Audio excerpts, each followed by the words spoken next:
Hey, hello and welcome to the show. It's me, John Park. It's time for that echo to stop. Oh my gosh, I can't believe it happened again. There, let's flip that. There we go.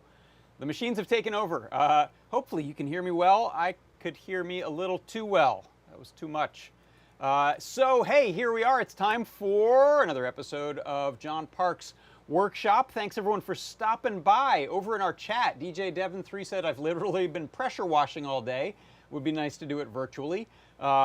We will, we'll be taking a look at some of a couple of projects today, and that'll be one of them is the pressure washer simulator, power wash simulator game.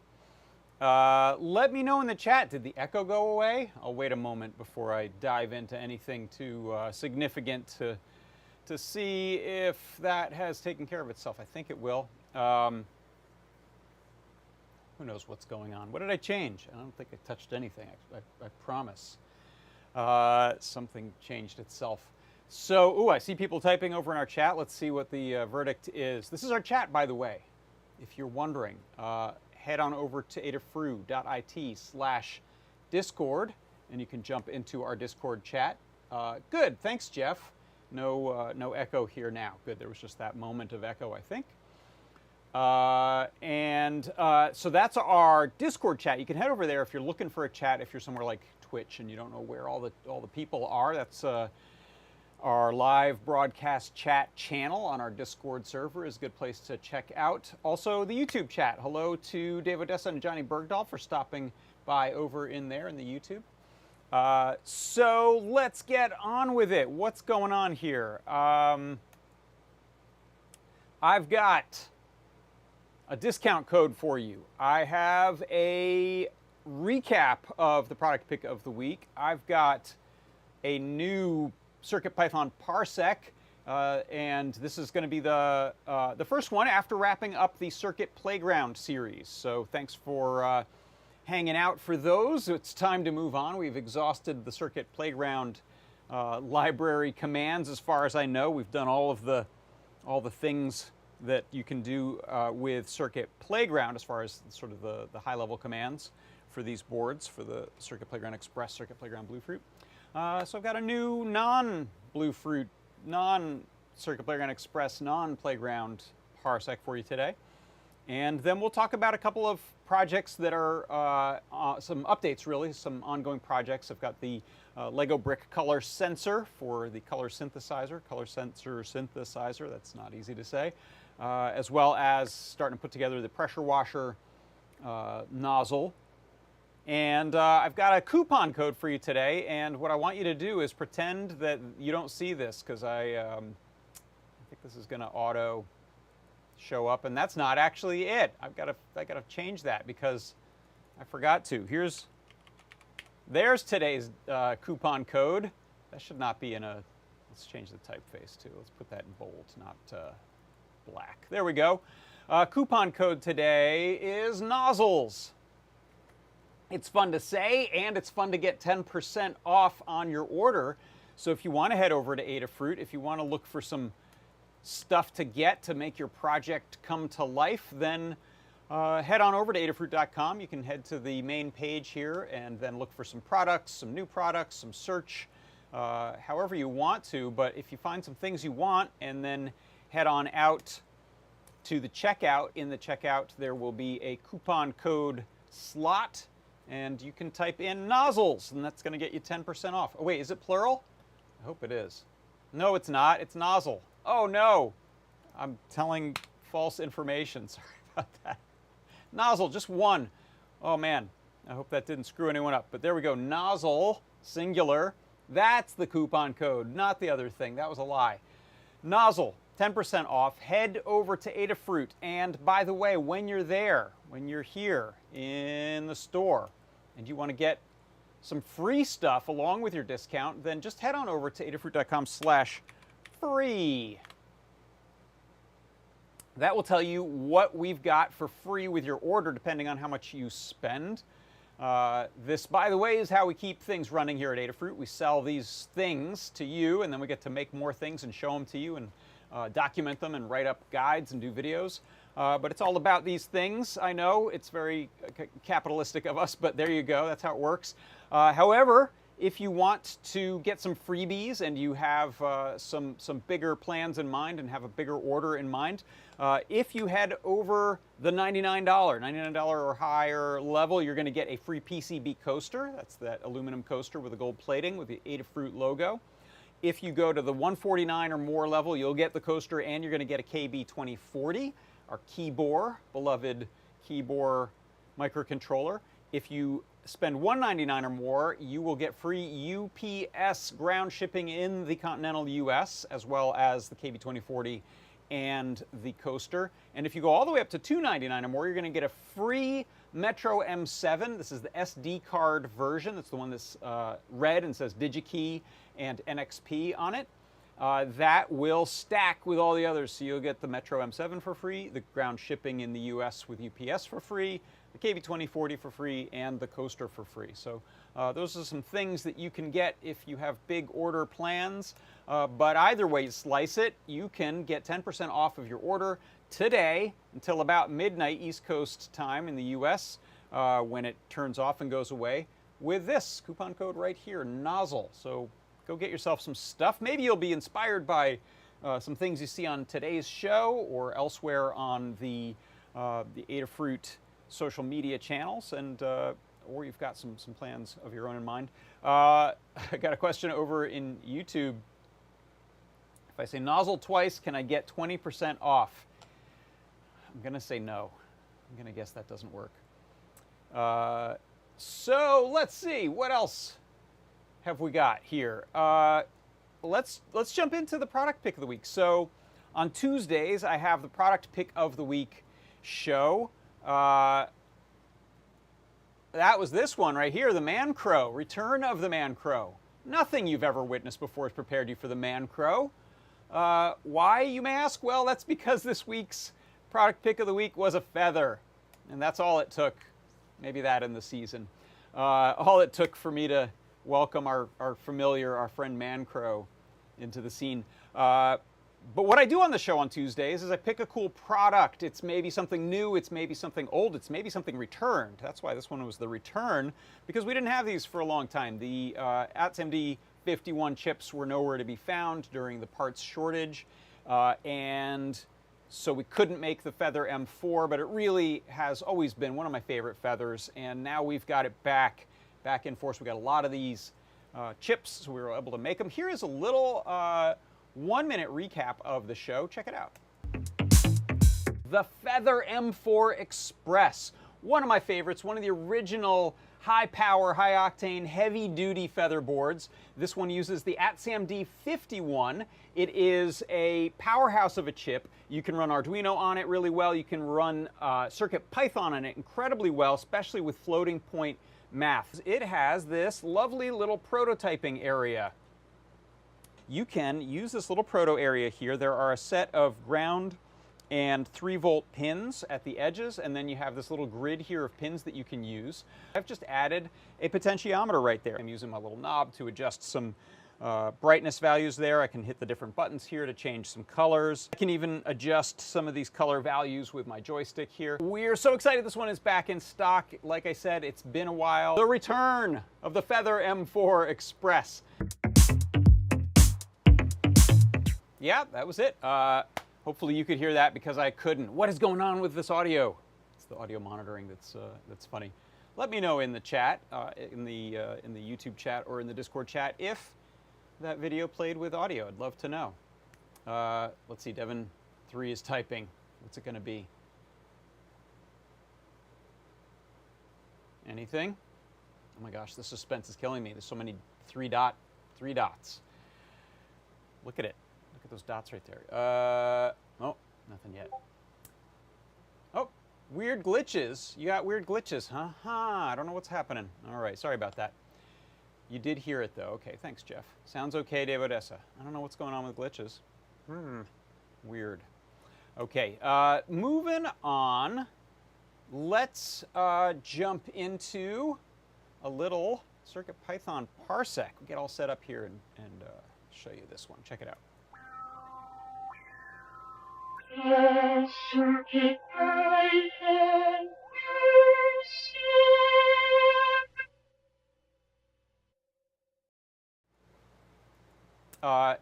Good suggestion. Pen Pengu said, if you need help with audio, check out the Adafruit Discord server as an extra channel with help with audio. Yeah, maybe I can. I've never figured out a good way to preview this without it just broadcasting everywhere, so that's a pain. All right, but here we go. Get ready for it. Here's the CircuitPython parsec. For the CircuitPython parsec today, I wanted to show you how to invert text labels in order to highlight them in your displays. So you can see an example here. I have a little macro pad controller, and I'm using it to control this M8 audio tracker. When I am pressing the keys on my little keypad, you can see I'm getting nice little highlights up here on the screen of the macro pad. And I can, this is a Raspberry Pi based thing, I can go full screen or windowed mode. I can play audio and you'll see the little play button highlight. And pause that. Maybe I'm going to go edit mode, and this is where it really shines because you can see here I'm holding down this edit key and I get feedback that that key is held. Especially useful if you don't have labels on your keycaps that are exact. So I can edit this value here, up and down, and then play, and stop that right there. So before I go into the code for that, I want to show you an example. I'm going to plug this one in over here on a different device. This is on a Pi Gamer. Pause that. Okay. And let me fire this up and make sure that that guy is in good focus here. Okay, so I just have this one cycling, and I'm just going to mess with my brightness for a second so that the colors don't get washed out. There you go. So you can see we've got some nice green highlighting going on there of the letters. So the way this works is when you set up display I/O text labels, so you can see here in Adafruit display text, I'm importing bitmap label as label. When I am doing anything with the labels, I'm setting a background color for the label. You can see this one right here. And in fact, you know what? Let me reopen. That's the code from the macro pad. Let me open the code on the Pi Gamer here and start that explanation anew. Here we go. So anytime I'm working with this display I/O layout and display I/O text, I can use the import bitmap label as label. Then I'm using those to not only write text, but also set the color of the text and the background of the text. And it's kind of automatic. You don't have to use rectangles or anything. It's just a background color for every piece of text, kind of like highlighting, which is how we're using it here. So if you look at what I'm doing in the main loop of the program here, you can see I set labels color, and this is one of the 12 or 15 labels I have, labels color to black, and then I'm setting the background color to green. That's 00FF00, so that's hex for green. Then I wait a quarter of a second, Then I set the color of the text to white with labels.color, and I set the background to black with labels.background color. And so that's a really nice way to highlight your messages without having to do a whole lot of work on the screen here, and it works for OLED screens like that first example, or TFT screens like this one here on the Pi Gamer. And so that is how you can highlight text and text backgrounds with color inside of CircuitPython using bitmap labels. And that is your CircuitPython parsec.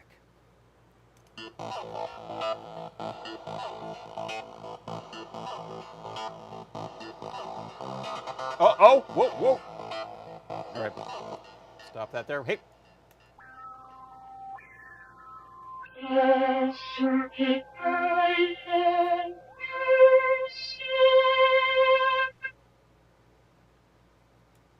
All right. I have no idea if that played the song because, again, I can't monitor the audio, so it probably went CircuitPython parsec. So there you go. Hopefully that was useful. I like someone's comment. Andy Calley said, getting a Lotus 123 vibe with that display. Yeah, what more do you need? Everything's gotten so fancy. You just need some mono-spaced text with some highlighting. That'll work just fine. You can see, by the way, in the bottom example here, I'm also just using it on empty labels. So those are just quotes and spaces. Also a nice way, quickly, inexpensively, to make some little highlighting bars without having to draw rectangles or use any of those techniques. All right, let me turn down the volume of that so that doesn't freak me out any. This thing, by the way, I think I've shown it before, but I wanted to show it again because I haven't had it out in a while. It's kind of cool. Let me fix the focus, and I'll brighten that. Display, exposure, that way. This is a Raspberry Pi. This is a 4, and I've got one of these sort of heat sink cases, these aluminum cases. I don't have the top heat sinked, but it's actually not so hot that it's freaking out. And I have one of these nice Pomeroni displays on here. And this was actually a touch display, so you can use that. Let me go to. You can use that to move a cursor around on there. But this is the Dirty Wave Mate, or M8 headless version. So this is actually running code on a Teensy for the synthesizer code, just using the Raspberry Pi as a display, basically. And then I've got my little macro pad as my input. There's a real version of this that's actual hardware that's much, much cooler, much better than this. Look at that sometime if you're interested in small pocket-sized sequencer, tracker, synthesizer gizmos. It's the Dirty Wave M8. All right, get that out of the way there. So let's see, what else have we got going on here? Oh yeah, Toddbot mentions I forgot about grid layout. That is another piece of the puzzle here. Let's go back to this for a second. That is another piece of the puzzle here. You can create these display I/O layout, library grid layout, and then it will do a lot of the complicated spacing for you to just lay out text labels on a grid, or I'm sure you can use things other than the text labels. But these are pretty easy to set up. You can see here I've got just this one list here of the text objects, and those get populated into this grid, which you can set up positioning of it, the width and the height of it. I actually didn't edit this to fit this screen, just because I had pulled that code off of my macro pad. But if you look here, actually this will be a little experiment in adjusting this live. Let me ditch that exposure a little. There we go. If we increase the height of this, let's say to, I don't know what this screen is. Let's try 64. And save that. That should have widened it out. Let's see. Getting bigger and bigger. We can go wider with it too. Let's try 164. Bigger. 200. That'd be too wide. Yeah, so you can see you can kind of fill the existing area there. There's cell padding values here. We can increase the number of spaces between things to fill it out. This is all math you could probably do, by the way, just knowing how many cells, rows, and columns you want in your grid, as well as the size of the display you're working with. So you could do some nice little math to auto fit different screens, which is convenient if you're porting your code from device to device. This one's on a Pi Gamer. Be the same screen for a Pi Badge, but a little different on something like a Clue, something like the Macro Pad. So that'd be a nice way to make your code portable. Yeah, so that's thanks for mentioning that, Todd. That's the grid layout inside of Display.io layouts. And maybe I'll do a separate, maybe it'd be cool to do a separate parsec on that, refamiliarize myself with it. Let's see, there was another question. Touch Deck. Oh yeah, DJ Devon 3. The Touch Deck, I think that's right, it's a TFT Touch Featherwing with a feather. I think Feather M4. Do I have it back there? I don't know where I moved it to, honestly. But yeah, that also used, I think that used the grid layout in order to populate the buttons there. I think that was code from, oh, thanks, Stuff with Kirby. Hey, nice to see you. It's been a while. 160 by 128 is the size of this thing. Does it let you use the full size of that? Why did it let me make it 200? I guess I just have space hanging off the edge. That was Foamy Guy code, I believe. The Touch Deck was based on Foamy Guy code, if I'm not mistaken. Or he at least advised me on it. Okay, let's now move on to a couple of the projects. So you can see today's show name down there. Let me go to a bigger camera. Nozzles and Chimes, which for those of you in the Eurorack world, I decided would be a really good name for a Eurorack module. It sounds like a very hip module, Nozzles and Chimes. So don't make one named that until I get a chance.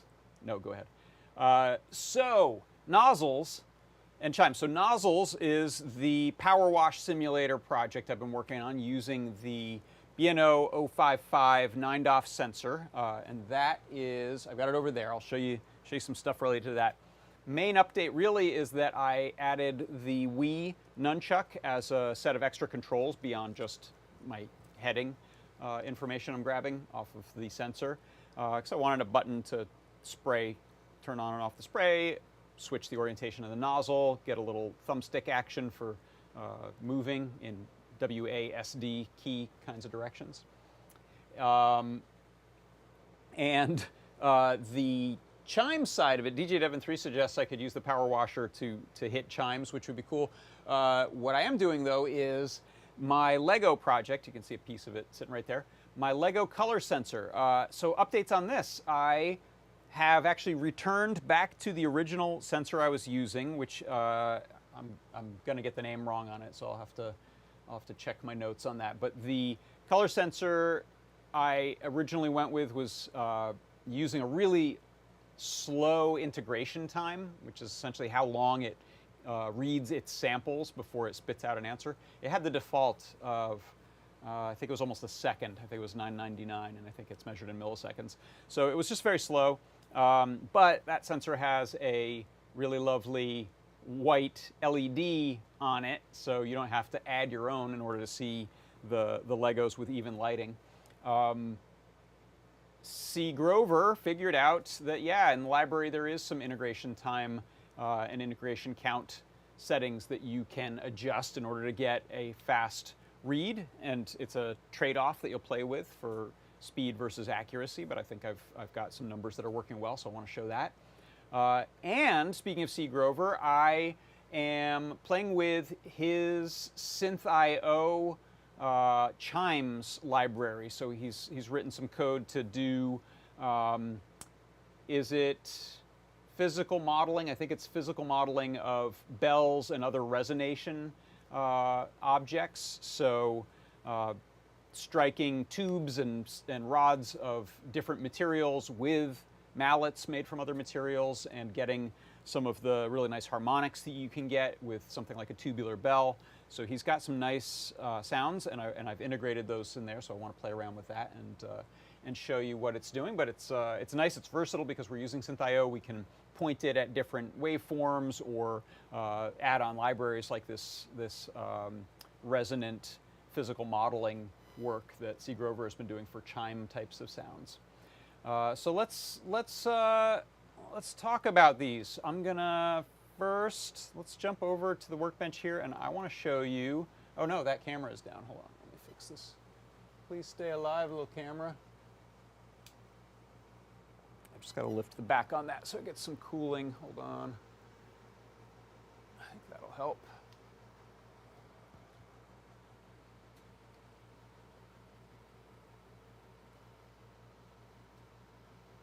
Yeah, there it is. Okay. Let's back out on this one.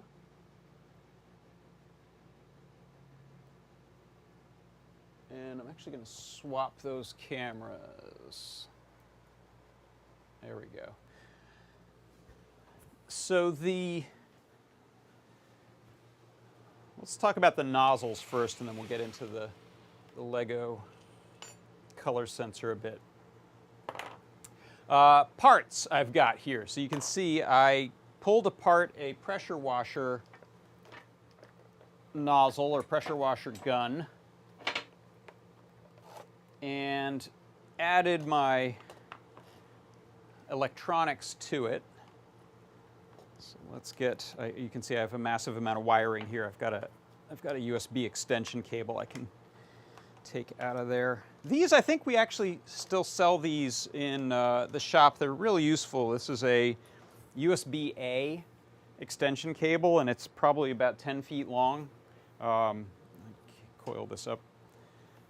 These are great because, generally speaking, your device, no matter what plugs into it, you can go USB-A on one end. And so these are these nice extenders that give you the space you need for some of these types of projects, controller types of projects. So let me get that out of the way there. So you can see this is the nozzle, the gun. It has all of its functional parts removed. So here was the trigger. I considered leaving this in here and using it to trigger a button. And I may still do that, but the convenience of having two buttons and the thumbstick on this Wii nunchuck controller is pretty nice. So I'm thinking about maybe mounting it in here so that you can still sort of one-handed trigger that, or just having it out to the side, second hand, so that you can do all of the movement stuff with it, or even mounting it somehow to the nozzle. Interestingly, this nozzle does have a little side handle on it to help with some of the combating the pressure on a couple of different directions. That screws into the side of the barrel there. Just out of interest, let me switch the cameras here and show you what came out of the spray gun. As you might imagine, there's not a whole lot to it. Let's go to that view there. So that is the parts that matter. Zoom out a little bit. So at one end you have the hose adapter for your high pressure line that goes to the pressure washer pump. So those, that's I don't know what that fitting is called, but there's a little quick release fitting goes there. So water, high pressure water is sitting right here waiting for you to pull the trigger. When you pull the trigger, you're just pressing this. There's a very strong spring. I can barely press this in like with a piece of metal. That just barely wants to go. So you actually need the strong lever that you get from this trigger. There's a little point here, so you get a long moment arm there for pressing against that. And then that just lets the stream go through. On the other end here, you have, again, a sort of fitting for either different nozzle angles, different angles of nozzles, just like in the game. Or you can also add on a extension to it to make it longer and then have better reach with it. And then here's the different nozzles that go on the end there. So there's that little quick release fitting there. So that's like the 20-degree angle or 40-degree angle one. So you get different adapters on there. But I'm tossing all that for this project. This, by the way, is the little sort of sliding fitting for this handle here that screws in. So you can imagine you could use it just like this if you had an incredibly strong finger and just wanted to dig into that evil little nub there as your trigger. You could use it like that. I wouldn't recommend it though. So this one is a nice one for this project because it's essentially just two pieces of injection molded plastic and some little rubber grips have been applied to it, screws together. Some, if you look, especially the ones I've seen on Amazon, will have a separate barrel that only connects if the metal barrel is on. So that could be a challenge to adapt. I may get one of those just to use in the guide so that it's apples to apples. This is one that I got at Lowe's. So the way it's working right now, I've got Cutie Pie RP2040 here. I've got a USB cable that's USB-C cable that's permanently coming out of the end there. Since I wanted to use that extension with an A extender, I have a little USB-C to USB-A dongle adapter thing on there. Then that runs with a Stemma QT cable to my B&O 055, which is the 9-DOF sensor, and then another short length of Stemma QT to the WeChuck adapter breakout. So let's, why don't we take this apart? I'll show you it, I'll put it back together, and then do a quick demo of it. So I just, I don't have do I have oh, you know what, let me just grab a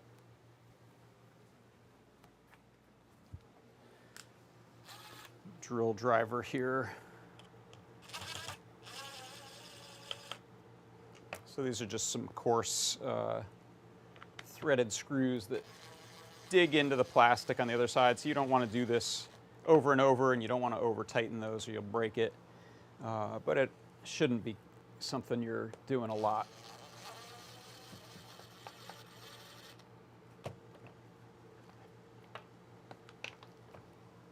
And there are, what, about 12 screws in here. I just have, while I'm working on this, I just have 3 or 4 of them in there.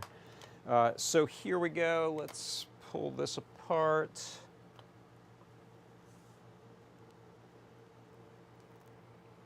Did I leave a screw? No, we're good. Just don't want to jostle things. All right, so there we go. That's what's inside there. So you can see nothing matters up here. Here is my 9-DOF sensor. Boop. And I just used, for now, a couple of pieces of closed cell foam to wedge that in there. I may do something a little more stylish than that to hold it in there, or even just double stick foam tape. I didn't have to modify this at all. I haven't cut any plastic away or anything like that at all. Just had the right spacing in it to run wiring. So you can see here is my Cutie Pie. Again, there's a pretty nice piece of plastic that some of the metal tubing went through that allows my USB cable to just stay in there and not get pulled out, so it doesn't really need any additional tension protection. What's the word I'm looking for? Strain relief. We don't really need any extra strain relief on that. It's stuck in there. The main excess I have is my WeChuck cable, just because that's a pretty long cable to begin with, and I didn't feel like cutting it, but I could. We could cut that off and solder it tighter if we needed to. But there's pretty good amount of space there to hide the cable in. So you can see there we've got I2C Stemma QT cable running to the 9-DOF sensor, and then a second one running to the controller adapter there. So let's put that back together, and I'll show you how that's working. I showed this last night on Show and Tell as well. So while I put this together, I'll talk about the state of things. It currently calibrates pretty well. This chip is pretty amazing. This is the B&O 055 from Bosch. It calibrates automatically on its own just through motion once you start it up. It locks in on the gyro, the magnetometer, the accelerometer, and that's pretty good, but the main issue I have is I need an offset, because unless I position the monitor so I'm pointing the gun at true north, I'm going to have offsets that I have to account for in code, and those can change, depending on large metal objects, magnetic things. So we really want a calibration procedure in this. And so C. Grover, who loves and is excellent at this kind of stuff, is looking into some calibration routines that we could use, which would be useful not just for this project, but kind of anyone who's trying to do these types of motion sensing, useful motion sensing, controlling using that, that sensor or similar sensors. And on the suggestion of Limor, we're going to add a piezo buzzer so that if there are steps where you wait for the beep and then move it in a certain pattern, and then it gives you a long beep when you're calibrated and you're ready to go, that would be great. And I'm also going to be able to use some of these buttons probably during startup. Either it'll calibrate every time you start up, that's probably the best way, or maybe you could enter a calibration routine by using a button combination or a button and joystick combination of some kind. So let me close this up. Really, it's just a matter of keeping the wires out of the way.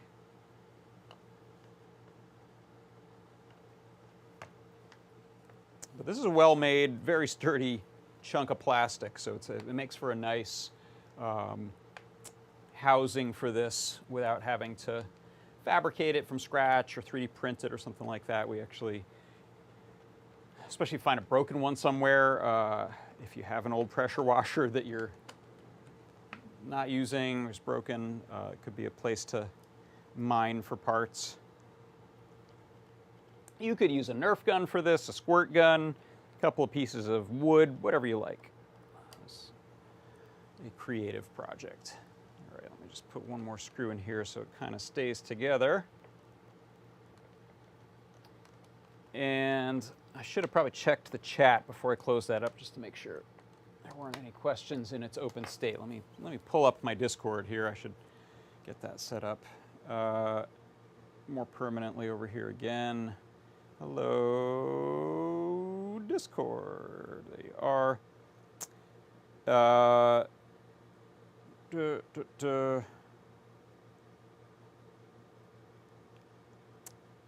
Yeah, it does look like it's from Power Washer Simulator. I'm surprised. I don't think the game Power Wash Simulator has licensed any partnerships with real pressure washer people, but they should. Okay, good. Yeah, nothing. No panics there. So what I'll do is I'll fire up this laptop here that I have the Power Wash Simulator running on, and I'll switch cameras out. If I can keep this from falling apart, I can plug HDMI into that so you can see it. Just gotta get rid of some glare. So actually, this should work pretty well because I'll be able to see a screen mostly and sort of mostly be pointing at it, but you'll be able to see that one. Let's see. There we go. Let me plug this in.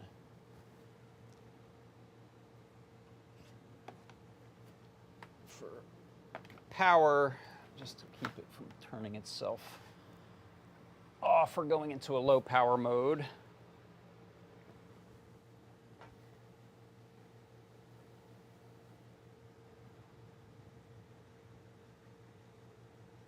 Oh gosh, all sorts of things popping up. Hold on. Start Steam.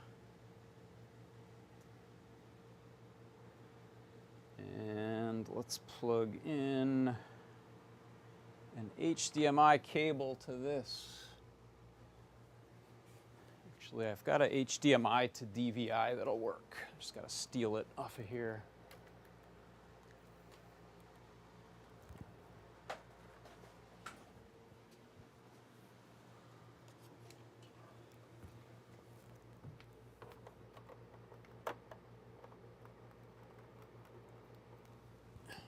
Okay.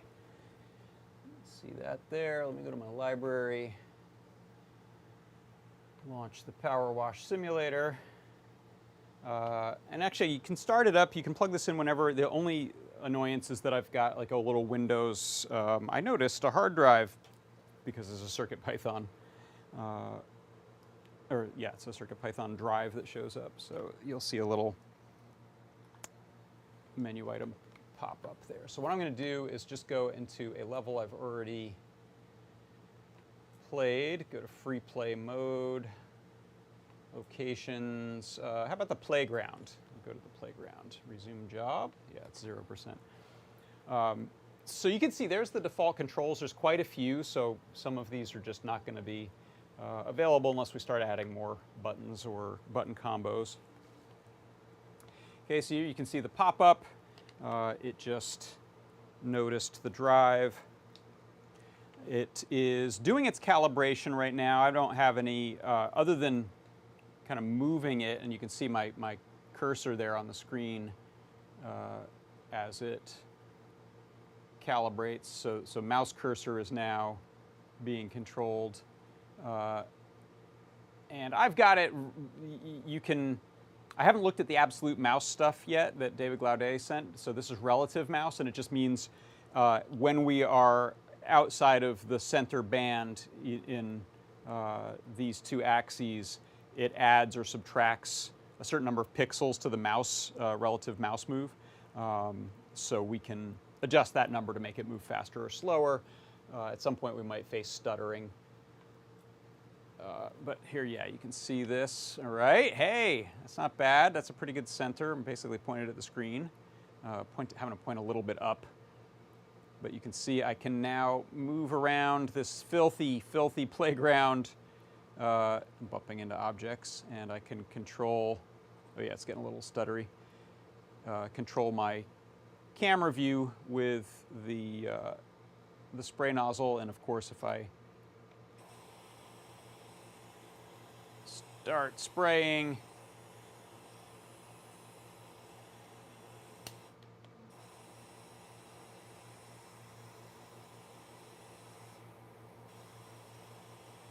and you saw one of the things I did there. If you look at the little cursor, it shows the orientation of the spray nozzle, so I can rotate that with the C button here.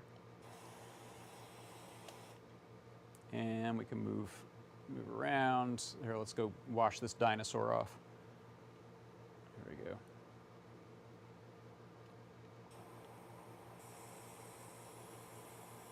Oh my gosh, it was filthy. Look at that beautiful, clean purple now. Let's go side to side.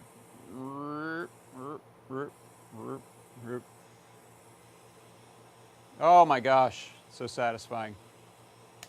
It takes a long time, by the way. Someone asked about this game. It is a kind of a meditation because you can spend hours cleaning a place before you're fully done with it. All right. So you get the idea there. Yeah, I'm getting a little stuttery. I don't know if it's just that screen. It might be a little smoother on this one. And so on and so forth. Ah, very satisfying. So that's the state of this thing. You can see it tracks pretty well. And so the issue more than how it tracks is just to get the relative offsets so that at any point we'll be able to say, oh, you know, I need to recenter. This is not actually where I want to be pointing it. If I move the laptop over here, it's going to be spinning all the time. So right now that's kind of dependent. So that's that. Now, let's see. I don't think there's any code to talk about or show. Actually, nothing. I don't think anything has changed in that, really, just the form factor since last time. So let me hop back over here. And let's see. Let's see if there were any questions. Chimes, not spimes, Randall Bone says. Looks like a pretty good ray gun. It's not bad. Okay, good. All right, so next up then, let's jump back into, that's enough about nozzles, but I promise there's nozzles and chimes. So let's talk about chimes. This is both the Lego color sensing as well as Synth.io. And I'm just gonna unplug some stuff because I want to bring it over here actually so I can talk about it. Let me just try to shut this down, shut down.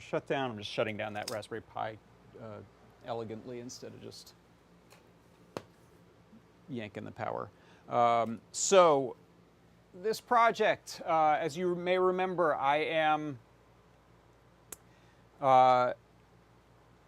using Lego bricks and a color sensor. When I sense different colors of bricks, I'm going to play different musical notes and maybe do some other Synth.io things. So Synth.io will be running on the microcontroller, and I'll have the sensor in a little glove or a wand or something like that. So I mentioned this last time, but I hadn't gotten my Bricklink order in yet. I ordered as many different colors as I could get for the 1x2 brick. And that is a lot. I think there are over 100 that have been made over the years, and there are about close to 70 that you can kind of readily get for this brick. And so on Bricklink, which is a good place to order both new and used bricks from individual sellers, you can get yourself an order together and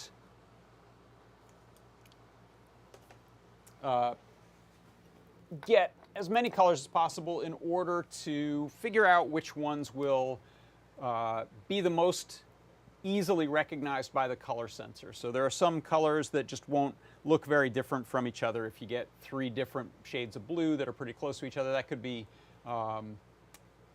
difficult. It can take more time than you want to take in the integration steps than is useful for musical instruments. They could probably be I don't know, probably all of them could be distinguished, but if we make them very different from each other, we get better integration time, better results from faster speeds. So let me go to the down shooter here. Put this in the corner, there we go. So look at all these beautiful, set up the exposure here. And focus. So I've separated these out just because they're from a different couple of sellers, and I needed to remember which ones came from whom so I could have a prayer of telling the colors apart just by name. So I'm building a little spreadsheet so I know which ones are which. So this is in, basically I think this is in an alphabetical order right now, if I'm not mistaken. So you can see here we've got, these are hard to tell on this camera. These are actually different blues. This one's got a little more indigo in it. Let me see if I can adjust the color temperature or white balance. That's a little more like the real world. Yeah, there we go. So now you can see, I think, a little better color distinction between those. Those probably can be told apart. There's going to be quite a bit more red in this one. But like I said, it would take longer than if I wanted to tell this blue apart from that green. Some of the lighter colors seem to be a little easier to track too. This yellow will have more distinct results than a sort of more traditional yellow Lego. This lime green one, for example. I've also got a bunch of the translucent ones in here just for fun, just to test. And I may make myself like a little Lego color reference poster with their names and their Lego numbers and so forth, just for the geekiness of it all, because that'll be fun. But yeah, there you go. So those are a whole bunch of Lego colors. There's just a few that I don't have that are still sort of reasonably available without going into super rarity. But what I've got right now on here are a few selections that definitely are distinct enough from each other to work well. I didn't probably need to go to those lengths. Oh, I love this, by the way. The Everyone is Awesome set David Laudet posted is that is such a wonderful set. We have one of those. That's actually what I first tested this on before I built this whole contraption. I just grabbed that set that we have built off the shelf and used it. You can imagine like the brown and the black weren't great for this, but the set is that's exactly right. Yeah, I should be able to play music on that and get some nice results. So thanks for posting that, David. So here is my same little test jig before I start doing this by hand, and this gives me pretty consistent results as far as lighting, because I'm using that little lighting, that little LED there. There's the sensor. So this makes it a little more scientific to begin with. Eventually I want to have enough slop in the system that I can be holding that or wearing that in a glove and not have to be exactly in the same distance from all of them. But this is where I'm setting it right now as I build this system. What is running on here is the same as last week. I've got a Feather RP 2040 prop maker, and the reason for that choice mostly is that it has the built-in I2S amplifier, so I can plug in this nice little 4-watt speaker into their 8-ohm 4-watt speaker. So over the Stemma QT I2C cable, we've got, okay, and I forgot, do I have a good mic cable here? No. I'll just hold my speaker, I'll hold my microphone near here and I'll boost the volume on this real quick. So let me go to the code and see if I can set either the mixer volume. I can't remember now. How am I doing volume on here? Oh, mixer level is at 1, but I think it's my envelope that is constraining that because it should be louder. Let's see. I'll show you this code while I'm looking for it. Maybe someone will see it in there for me. Brick Tunes, that's right, Dexter. We're gonna hear some Brick Tunes. I got to use that in the name for this. That's for sure. Let's see. What's a word I can look for? Sustain. Oh, maybe this isn't using an envelope like that. It might just be in the. Yeah, it might just be in the library. Okay, so I will hold my. I'm just going to hold my mic. Sorry, there's going to be some noises here. Let me turn it down. Okay, so I'm going to hold my little lavalier mic over the speaker as I move the light sensor around, so you can get a feel for that.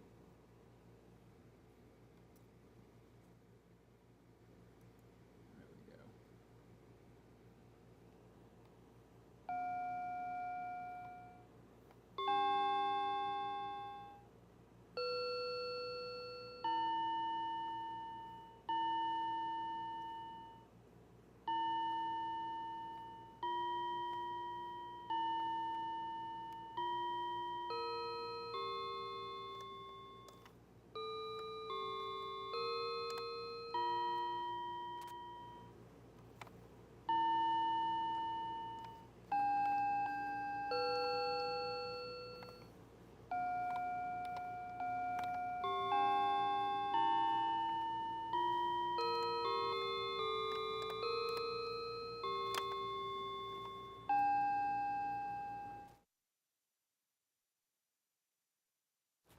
Okay, so that's what it is sounding like right now. I am, let me show the code again. I am currently holding, I think if this is still the way I had it set up, I haven't looked at this in a couple days. I was holding notes until I was over one of these blank spaces here so that we have a very low level on one of the lighting values or one of the color values. So let me see if I can find it. So gap state, you're seeing the code, right? Yeah.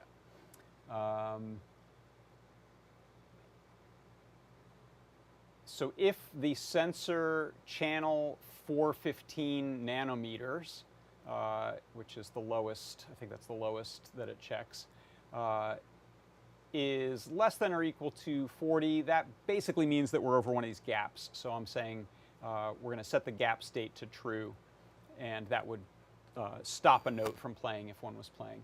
Otherwise, if that 415 nanometer is higher than 40, which again was just the volume or the level that I measured at the lowest, we are hovering over one of these bricks, and then we check and see, oh, do I recognize one of those? Is one of those a known color?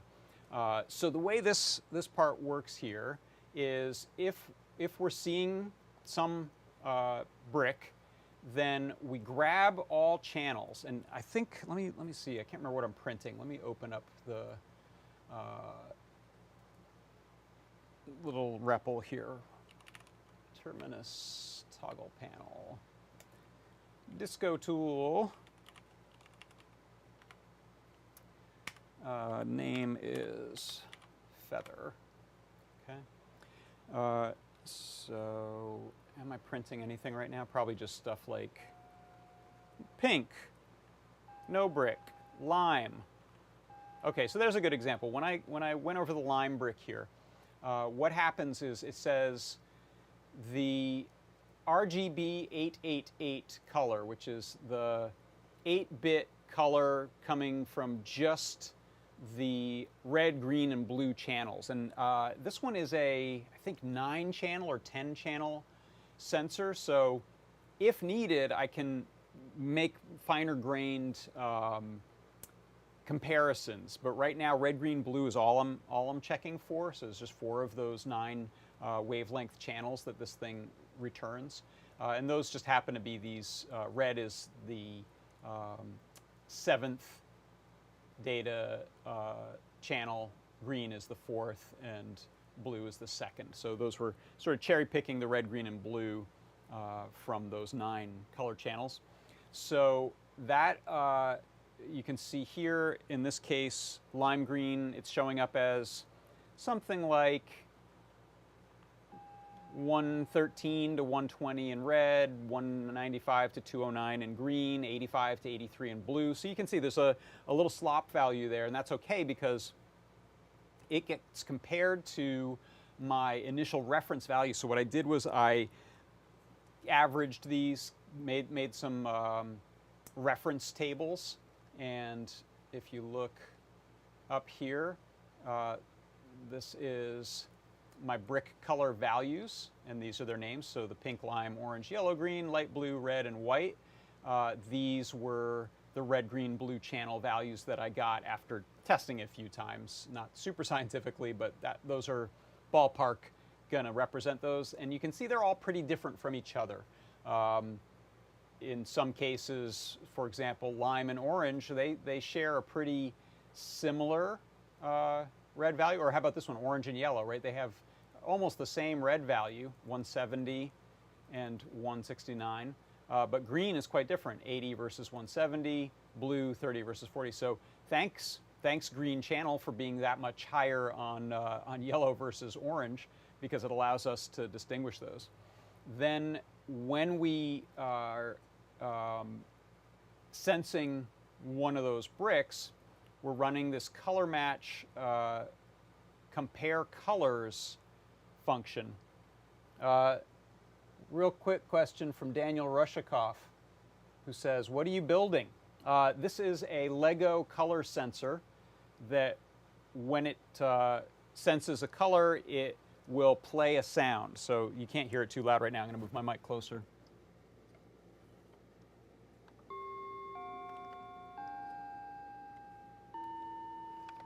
Okay, so that's what I'm building right now. Sorry if you just joined us and wondering what this is.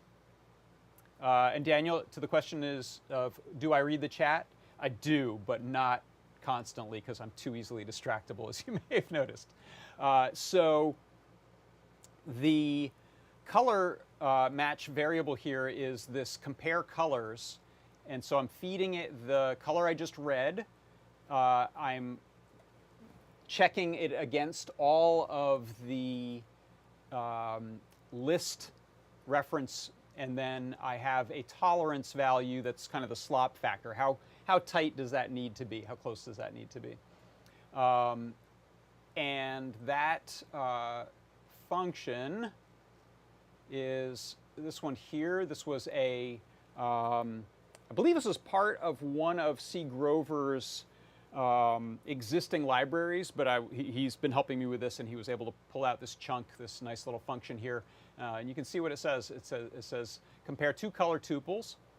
So I've got my red, green, blue that I've measured. I've got my red, green, blue that's in my color table. And then we have a tolerance band, how far away it can be from that.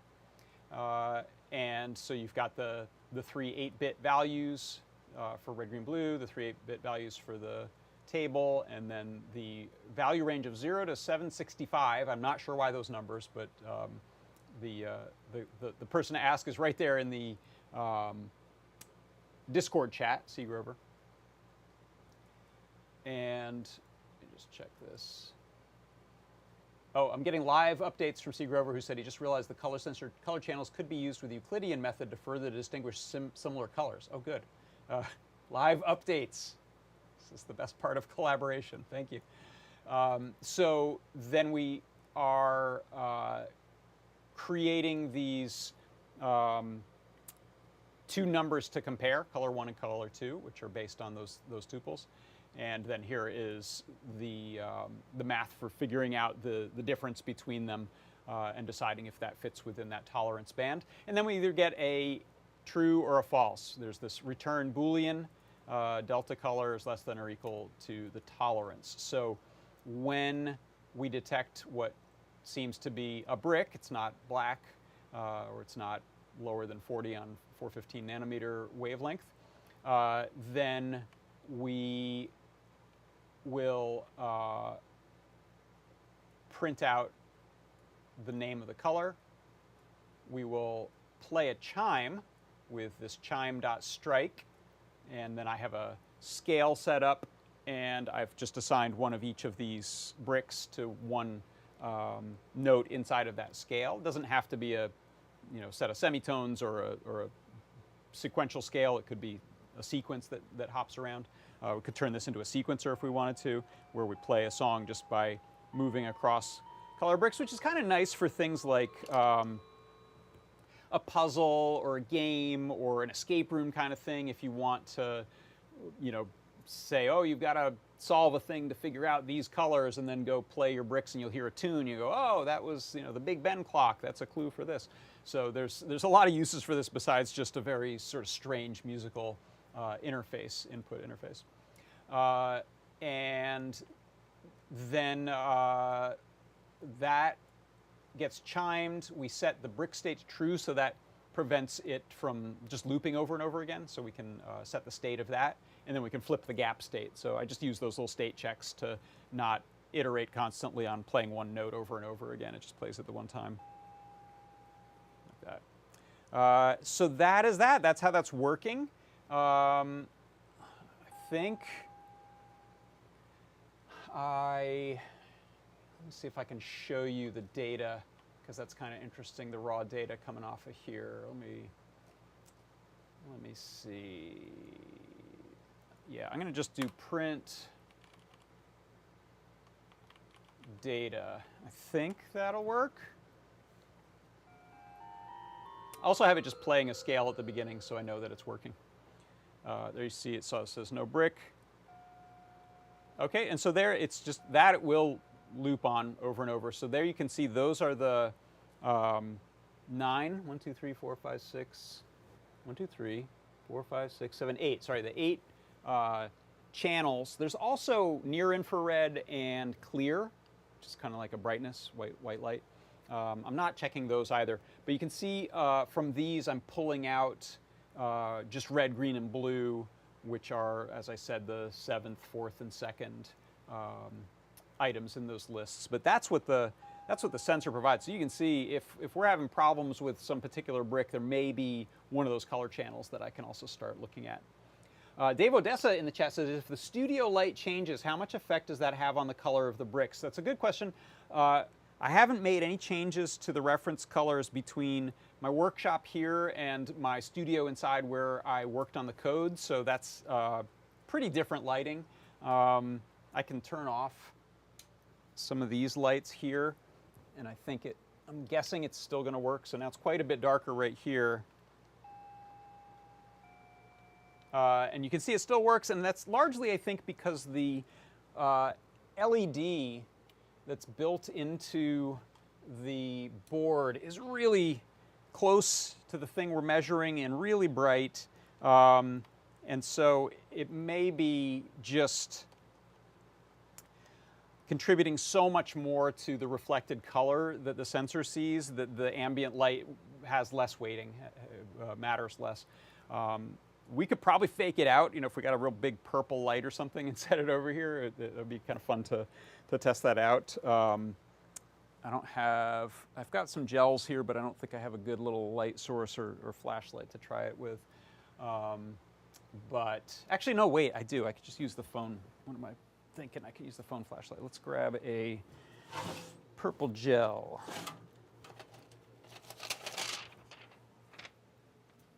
All right. Purple gel. Let's put our money where our mouth is. Will this still... I'm just using the phone light. So you can see I'm going to give it... Let me see if that's at full brightness. All right, hold on. There we go. Full brightness. This. Let's see if we can fake this thing out. Definitely. Oh, that's showing up as what? Oh, white still shows up as white. That's interesting. Orange still worked. Not yellow. Red still worked. Green. Light blue. Maybe I was just not holding it as close. Okay, if I hold it closer... Yeah, I can definitely trick it. But that's a pretty extreme case, so that's good. A color sensing light glove is, like I've said before, never going to be your ideal musical interface if you're looking for precision. But also if you wanted to, since we have the light source right on the sensor, we could enclose it so that it covers things entirely, has some sort of little shrouding. C. Grover mentions the sensor is surprisingly directional too. Let's see, other questions. Dave Odessa said it looks cool as potential for further development, for sure, yeah. With both of these projects, again, thank you so much to C. Grover for his help, and I'm really excited because I think once we get some Learn Guides out with these, they will help people, myself included, hone in on some of the more practical, I just want to use the sensor to do this thing, and get away from, right now, it can give you a lot of data, but it's not clear how you can use that in a setting where you want to have repeatability or calibration. So both of these, and I think with a lot of sensors, one of the tricks is to get it good and usable, you kind of need some extra scaffolding around the code that deals with stuff like offsets and relative versus absolute values and calibrations and that sort of thing. So really, really thankful to C. Grover for his help, and of course everyone in the community for their help in making these things so much easier to work with than they used to be. All right, so by the way, also to answer if this was a question, Daniel Rushikoff, who I'm talking to, the main chats are the YouTube chat, so thanks for asking questions in there, and also the Discord chat. If you're looking for our Discord, it's at adafru.it/Discord, and it looks a lot like that, because that's it. So you can throw questions up over there. All right, let's see. Before I go, I will remind you, if you want to get 10% off in the Adafruit shop, go throw some stuff in your cart, and don't forget to add the coupon code of the day, which is this right here. It is Nozzle, It is this. This is the coupon code. Literally, the coupon code is nozzle. I guess that's not really the nozzle anymore anyway, it's just the housing. But that's not the coupon code. The coupon code is nozzle. That'll get you 10% off in the Adafruit store. Go get some good stuff. Look, there's some stuff right there. Those are the free things you can get if you spend certain amounts of free deal monies. And if not, just take a look at products and new products. Check out this new products list. Cool stuff all the time going in there. Okay, well, thanks, Andy Calloway. Clean and colorful workshop, at least virtually clean.